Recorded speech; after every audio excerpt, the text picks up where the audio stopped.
મને ખબર છે સ્વામી પોતે તમે અંધશ્રદ્ધાથી તમે પોતે એ બાબતથી બહુ જ વિરોધાભાસ ધરાવો છો કે અંધશ્રદ્ધા ના હોવી જોઈએ.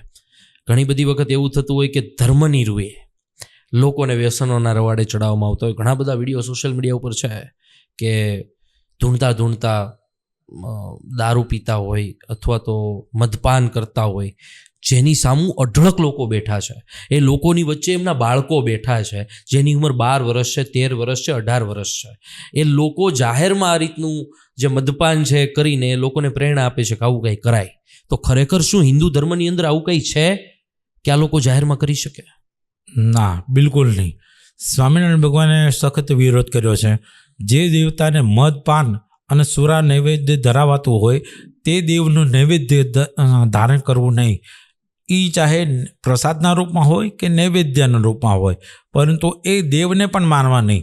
એમ સ્વામિનારાયણ ભગવાને સ્પષ્ટપણે પણ કરીને શિક્ષાપત્રની અંદર પણ આજ્ઞા લખી છે. આવી રીતે કરનારા પોતે પોતાનો અહમ ઈગો સેટિસ્ફાય કરવા માટે આવું કંઈક ને કંઈક તૂટ ઊભું કરતા હોય છે, કંઈક ધૂણતા હોય છે. એક તો પહેલાં હું ધૂણવા પર સખત વિરોધ છું. મને કોઈ ધૂણે એટલે બહુ ચીડ ચડે. મને એમ થાય કે ધૂણતા શું કામ હશે માણસની અંદર. કોઈ કહે છે મારી અંદર આવી ગયો, ઓલો કહે છે મારી અંદર આવી ગયો, આ કહે છે મારી અંદર આવી ગયો. કોઈની અંદર હનુમાનજી પ્રવેશ કરતા નથી તો રામનું કામ કરવા માંડે. રામનું કામ કરવા માંડે. જો કોઈની અંદર કર્ણ પ્રવેશ કરી જાય તો કેટલું સારું નહીં? હું તો એમ કહું છું, કર્ણ જો પ્રવેશ કરી જાય તો પોતે સોનાની વીંટી દાન કરવા માંડે, હાર ચેન ઉતારીને દાન કરવા માંડે. એટલે કર્ણે સુવર્ણ દાન કર્યું હતું, હું પણ સુવર્ણ દાન કરવા માંડું. આવી રીતે કર્ણ હાજર થઈ જાય, રામ કાજ કરી વેકો આતુર હનુમાનજી હાજર થઈ જાય તો કેટલું સારું. એ સમાજનું કાર્ય કરવા માંડે, કર્ણ સોનાનું દાન કરવા માંડે. આવી રીતે આ લોકો કેમ હાજર થતા નથી જે બીજા બધા હાજર થાય છે? ક્ષુદ્ર દેવોની ઉપાસના કરવાનું અમારા સ્વામિનારાયણ ભગવાને ના પાડી, અને ક્ષુદ્ર દેવોને માનતા નૈવેદ્ય અને સુરાપાન એ અમારા આશ્રિતો એ ગ્રહણ ન કરવું, અને એ મૃગવારી ચર્મ એ પીવું પણ નહીં અને પીવા દેવું પણ નહીં, એવું સ્પષ્ટપણે કરીને સ્વામિનારાયણ ભગવાનની આજ્ઞા છે. અંધશ્રદ્ધાની વાત એવી છે, જ્યાં જ્યાં અંધશ્રદ્ધા થાય છે ત્યાં મને બહુ જ ગુસ્સો આવે અને મને એમ થાય કે શું કરવું અને કેવી રીતે કરવું કે જે લોકો આવા રસ્તેથી પાછા વળે અને યુટર્ન મારીને સહી દિશા તરફ આગળ વધે. પણ આવી રીતે ખોટા ધૂણતા હોય ને ત્યાં ધૂણાધૂણ થતું હોય, ત્યાં બેસીને વાહવાઈ થતી હોય ને મદિરાપાન કરાતું હોય અને કંઈ ભલે ભલે ભલે ભલે આવું જે વાતાવરણ થાય છે ને, ત્યાં સખત વિરોધ છે કે સ્વામિનારાયણ ભગવાનની જીવ ઉપર પણ પગ છે અને સમાજને ખોટે રસ્તે દોરવા માટેનો આ એક ટ્રેન્ડ છે. આવા બાબતથી દૂર રહેવું જોઈએ. સ્વામીજીના જીવનમાં એવી કોઈ ઘટના બી નહીં હોય કે જ્યારે હનુમાનજીનો સાક્ષાત્કાર થયો હોય, એવી કોઈ ઘટના મારે સાંભળવી છે? અમારા ગુરુજી ફક્ત કાળી ચૌદસના દિવસે કે હનુમાન જયંતિના દિવસે 2 સેકન્ડ ખાલી હનુમાનજીનું પવન આવે અને ખાલી હાથ પગ આમ ટાઈટ થઈ જાય અને એમ સમજી જાય કે હનુમાનજીનો પવન આવે છે. એ પવનના રૂપમાં પવન પુત્ર ફક્ત 2 મિનિટની હાજરી આપે. 2 મિનિટની. જો એ તુચ્છ માનવના શરીરમાં આવે તો એ શું હાડકા આમ કેટલી બધી એની અંદર અતુલિત બલધામ અને અષ્ટસિદ્ધિ નવનિધિના દાતા એ જો હનુમાનજી મહારાજ કોકના શરીરમાં આવે તો એ શરીરનો ભૂક્કો ન થઈ જાય. અતુલિત બલધામમ. એમ રામજી કીધું એ બળ કેટલું બધું હશે કે જે આખો પર્વતને ઉચકી શકે. તો માણસની અંદર આવે તો આ માણસના શરીરના ટુકડા થઈ જાય. મનુષ્ય શરીર એને ખમી જ ન શકે. માટે કોઈના શરીરમાં હનુમાનજી પ્રવેશ કરતા હોય એ વાત અશક્ય છે. હા, હનુમાનજી મહારાજ પવનના રૂપમાં આવીને એને પ્રેરણા આપતા હોય, એને માર્ગદર્શન આપતા હોય કે એને આમ કહી દો, તેમ કહી દો, આવું કરી દેશે તો આમ થઈ જશે, આમ કરી દેશે તો આમ થઈ જશે. હનુમાનજી મહારાજ રામજીના સેવક છે. એ બીજા કોઈને માનતા સમજતા નથી. 24 કલાક રામના નામમાં મસ્ત રહે છે. માટે જ્યારે પણ નીતિ પ્રવીણ અષ્ટક સ્તોત્રનો પાઠ કરવામાં આવે, રામદૂત શરણમ પ્રપદ્યે, એમ જે રામના નામનું ગુણગાન કરવામાં આવે ત્યારે જ હનુમાનજી મહારાજ પ્રસન્ન થઈને એને 2 મિનિટની ખાલી ઝલક આપીને એને કહે કે તું આ માર્ગે જા અને આ માર્ગે નહીં. અને એ જે 2 ક્ષણ છે ને એ જીવનની ટર્નિંગ પોઈન્ટ છે, હું તો કહું છું. માટે હાજર થવું એને એવું તો ન કહી શકાય, પરંતુ હા એક માર્ગદર્શન તરીકે એની અનુભૂતિ થવી એ બહુ જરૂરી છે, અને થઈ છે એટલા માટે હું તમને કહું છું. આમ આપણે ઘણી બધી વખત ક્યાંય જતા હોય અથવા તો આપણે કોઈ સાથે પાવરથી વાત કરતા હોય તો એ ત્યારે જ થઈ શકે જ્યારે આપણા માથે કોઈનો હાથ હોય. માની લો કે આપણે કોઈ પણ જગ્યાએ જઈએ છીએ ને ત્યાં આપણે કોઈ પણ ડેરિંગથી વાત કરીએ છીએ અને આપણા પપ્પા હારે હોય તો આપણને હિંમત મળે. તો હનુમાન દાદાનો પાવર કેવો, એ પાવરથી કેવી હિંમત મળે? હનુમાનજીનો અતુલિત બલધામ મેં કહ્યું કે આપને, એવી રીતે હનુમાનજી મહારાજ પોતે જ એટલા અષ્ટસિદ્ધિ નવનિધિના દાતા છે, એટલા બધા અતુલિત બલધામમ છે કે એમની અનુભૂતિ એમનો સાથે હોવું એ જ મોટામાં મોટી વાત છે. એની વાત કરું તો એક નાવડીની અંદર 25-30 જણ હતા અને એક નાની છોકરી બેઠી હતી.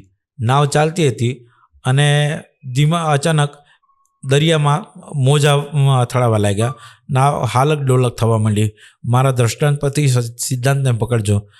નાવ હાલક ડોલક થવા લાગી, અચાનક એકદમ વ્યસ્ત થવા લાગી. ત્યારે બધા પોતપોતાના ઈષ્ટદેવનું ધ્યાન કરે છે, સ્મરણ કરે છે, એને સ્મરણ કરીને મનાવે છે, ભગવાન બચાવી લો. કોઈ ગણપતિનો હતો, કોઈ મહાદેવનો, કોઈ માતાજીને માનતા હતા. એ દરેક જણ પોતપોતાના ઈષ્ટદેવને યાદ કરવા લાગ્યા. એક નાની છોકરી બેઠી હતી. એ નાની છોકરી કંઈ જ ન કરે. એ નાની છોકરી હસી મજાકની સાથે હલતી ડોલતી પોતાના પિતાજીની સામે જોતી જોતી નાવડીની અંદર આરામથી બેઠી. આ 25 જણ એ દીકરીને પ્રશ્ન પૂછે છે, બેટા તને ડર નથી લાગતો? આ આટલા મોટા મોટા મોજા આવે છે, આ નાવડીને ડૂબાડી નાખશે, હમણાં આપણે બધા મોતને ભેટી જશું, તને બીક નથી લાગતી? દીકરી કહે છે કે મને બીક નથી લાગી. કેમ? કારણ કે આ જે નાવડીનો ચલાવનાર છે ને એ મારા પપ્પા છે. આપ સમજ્યા મારી વાતને? સમજી ગયો. હા, નાવડીનો ચલાવનાર એ મારા પપ્પા છે. મારા પપ્પાને ચિંતા છે કે હું તો ડૂબી જઈશ, સાથે સાથે મારી છોકરી ન ડૂબે, એટલા માટે હું પ્રયત્ન કરું કે નાવને સારી રીતે ચલાવું, સંભાળું અને સમજાવું અને નાવને એકદમ સારી રીતે એને પાર લગાડવાનો પ્રયત્ન કરું. એમ આપણને શ્રદ્ધાનો વિશ્વાસ હોય કે આપણા જીવન ચલાવનાર આપણો બાપ છે હનુમાનજી મહારાજ, અને એ જ્યાં સુધી છે ત્યાં સુધી આપણે કોઈની ચિંતા નથી, કોઈની પરવા નથી. હનુમાન ચાલીસા અવારનવાર હું પણ હનુમાન ચાલીસા બોલતો હોઉં છું, સાંભળતો હોઉં છું. હનુમાન ચાલીસાનો પ્રતાપ શું છે અને ક્યારે અને કેવી રીતે પઠન કરવું જોઈએ? તુલસીદાસજીએ હનુમાન ચાલીસાની રચના કરી. તુલસીદાસજીએ પોતાના એક એક શબ્દની અંદર હનુમાનજીના પ્રતાપનું વર્ણન કર્યું અને હનુમાનજીનું ચરિત્ર આખું હનુમાન ચાલીસાની અંદર ઉતારવાનો પ્રયાસ કર્યો. એક એક શબ્દ છે એ શબ્દ એને જોવાનો, એને વિચારવાનો પ્રયત્ન કરીએ તો હનુમાનજીના એક એક ગુણનું વર્ણન છે એની અંદર. જેમ કોઈ માણસને એ ગુણ બહુ પ્રિય હોય, એને યાદ દેવડાવો કે તું શું ન કરી શકે, તારેથી આ થઈ શકે, ઓલું થઈ શકે, પેલું થઈ શકે, તો આ ન થઈ શકે, આવું કરો, આવું કરો. એવી રીતે તુલસીદાસજીએ હનુમાનજી મહારાજને આ હનુમાન ચાલીસાની અંદર રીઝવવાનો પ્રયાસ કર્યો છે અને રીઝવીને રાજી રાખવાનો પ્રયાસ કર્યો. તો હનુમાનજી બહુ રાજી થઈને એ કામ કરે અને કાર્ય આપણું પાર પાડે એ માટેનો એની અંદર પ્રયાસ છે. હું તો માનું છું કે હનુમાન ચાલીસા દરેક હિન્દુ નાગરિકે અવશ્ય કરવી જોઈએ, અને જેને હિન્દુ નાગરિક હોય ને એને હનુમાન ચાલીસા આવડવી જોઈએ, અને જેને આવડે નહીં ને એ હિન્દુ કેવડાવવાના લાયક જ નથી. હિન્દુ કેવડાવવું હોય તો હનુમાન ચાલીસા આવડવી જોઈએ.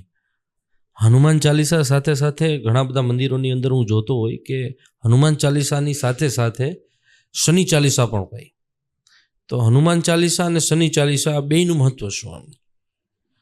હનુમાન ચાલીસા અને શનિ ચાલીસા છે એ શનિદેવને રાજી રાખે છે અને હનુમાન ચાલીસા એ હનુમાનજીને રાજી રાખે. હનુમાનજીને શનિદેવને જ્યારે પણ જરૂર પડી, શનિદેવને પોતાનું જ્યારે બળ ક્ષીણ થતું લાગ્યું, રાવણની લંકામાં જ્યારે પકડાયા ત્યારે હનુમાનજીને યાદ કર્યા અને હનુમાનજી આવીને શનિ મહારાજની રક્ષા કરી. હનુમાનજી મહારાજે શનિ મહારાજને છોડાવ્યા, રાવણના પાશબાદ હનુમાનજી છોડાવ્યા અને શનિદેવે વચન આપ્યું કે જ્યાં હનુમાન ચાલીસાના પાઠ થતા હશે ને એની ઉપર મારી સાડાસાતી ક્યારેય નહીં ફરે, એના પર મારી રહેમ કૃપા દ્રષ્ટિ કાયમ રહેશે, એના પર મારી વક્રી દ્રષ્ટિ ક્યારેય પણ નહીં જાય. એટલા માટે હનુમાન ચાલીસાની સાથે શનિ ચાલીસા પણ ગવાય અને શનિ ચાલીસાનો પણ પાઠ પઠન કરાય તો હનુમાન ચાલીસા જેટલું જ એ ફળ કરે છે. તમારો ખૂબ ખૂબ આભાર સ્વામી. લ્યો સાંભળો વાત પર આવી તમારા આશીર્વચન યુથને આપવા બદલ.